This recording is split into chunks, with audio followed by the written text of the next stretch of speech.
എന്തിനും ഏതിനും ചൈനയ്ക്ക് മുന്നിൽ കൈനീട്ടുന്ന പാകിസ്ഥാന്റെ അടുത്ത വ്യാമോഹം ചൈനയുടെ സഹായത്തോടു കൂടി തന്നെ ബഹിരാകാശത്തേക്ക് പോകുക എന്നതാണ്. ഇതുമായി ബന്ധപ്പെട്ട് ചൈനയും പാകിസ്ഥാനും ബഹിരാകാശ മേഖലയിൽ വലിയ പദ്ധതികൾ ആസൂത്രണം ചെയ്തതായിട്ട് റിപ്പോർട്ടുകൾ പുറത്തുവരുന്നു. പാകിസ്ഥാന്റെ ബഹിരാകാശ ദൗത്യങ്ങൾ മെയ്ഡ് ഇൻ ചൈന ആണെന്ന കാര്യം എല്ലാവർക്കും അറിയാവുന്നതാണ്. എന്നാൽ ചൈനയുടെ പിന്തുണ ലഭിക്കുമ്പോഴും പാക് ബഹിരാകാശ ഏജൻസിയെ പിന്നോട്ട് വലിക്കുന്ന നിരവധി ഘടകങ്ങൾ ഉണ്ട് എന്നതാണ് മാധ്യമങ്ങൾ റിപ്പോർട്ട് ചെയ്യുന്നത്.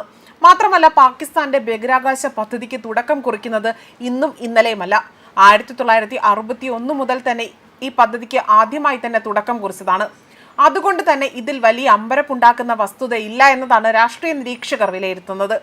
ഇനി പാകിസ്ഥാൻ പൗരന്മാരും ചൈനയുടെ സഹായത്തോടു കൂടി തന്നെ ബഹിരാകാശത്തേക്ക് യാത്ര ചെയ്യുന്നവരുടെ പട്ടികയിലേക്ക് ഇടം പിടിക്കാൻ പോവുകയാണ് എന്നതാണ് മറ്റൊരു വസ്തുത. അതേസമയം ബഹിരാകാശ മേഖലയിൽ ചൈനയും പാകിസ്ഥാനും തമ്മിലുള്ള സഹകരണം കഴിഞ്ഞ കുറച്ച് വർഷങ്ങളായി തന്നെ വർദ്ധിച്ചിട്ടുണ്ട്. ചൈനയുടെ ബഹിരാകാശ ഏജൻസിയായ CNSI, അതായത് ചൈന നാഷണൽ സ്പേസ് അഡ്മിനിസ്ട്രേഷനും പാകിസ്ഥാന്റെ ബഹിരാകാശ ഏജൻസിയായ സൂപ്പർകോ, അതായത് space and upper administrator research commission, അവർ തമ്മിലുള്ള പങ്കാളിത്തമാണ് ശക്തിപ്പെടുന്നത്.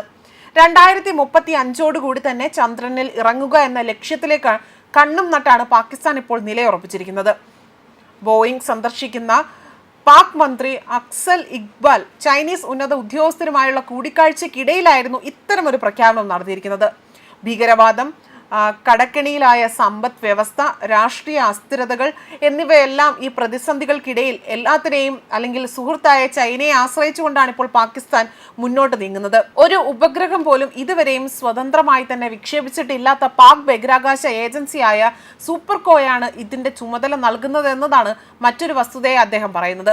ശാസ്ത്രജ്ഞർക്ക് പകരം തന്നെ വിരമിച്ച സൈനിക ജനറൽമാരാണ് സൂപ്പർകോയെ നയിക്കുന്നു എന്നതാണ് വിചിത്രകരമായ കാര്യം.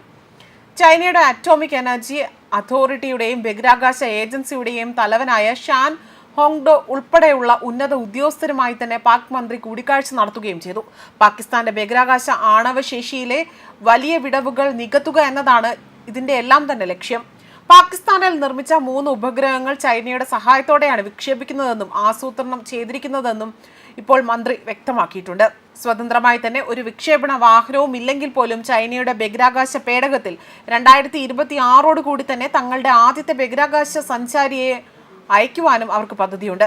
കാലാവസ്ഥാ ഭീഷണികളെ നേരിടാൻ ലക്ഷ്യമിട്ടുകൊണ്ട് തന്നെ കഴിഞ്ഞ മാസം പാകിസ്ഥാന്റെ പുതിയ റിമോട്ട് സെൻസറിംഗ് ഉപഗ്രഹം ചൈനയിലെ ഷിങ്ഹാജ് സാറ്റലൈറ്റ് ലോഞ്ച് സെന്ററിൽ നിന്നും വിക്ഷേപിച്ചിരുന്നു. അത് പാക് പതാക വഹിച്ചിരുന്നുവെങ്കിൽ പോലും സാങ്കേതിക കരുത്ത് ചൈനയുടേതായിരുന്നു.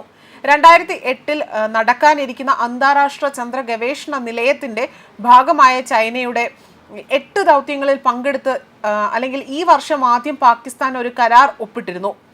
ചന്ദ്രന്റെ ദക്ഷിണ ധ്രുവം പര്യവേഷണം ചെയ്യാൻ തദ്ദേശ റോവർ സൂപ്പർകോ നൽകുമെന്നായിരുന്നു പ്രതീക്ഷിച്ചിരുന്നത്. അതേപോലെ തന്നെ 1961 പാകിസ്ഥാൻ സൂപ്പർകോ സ്ഥാപിച്ചത്.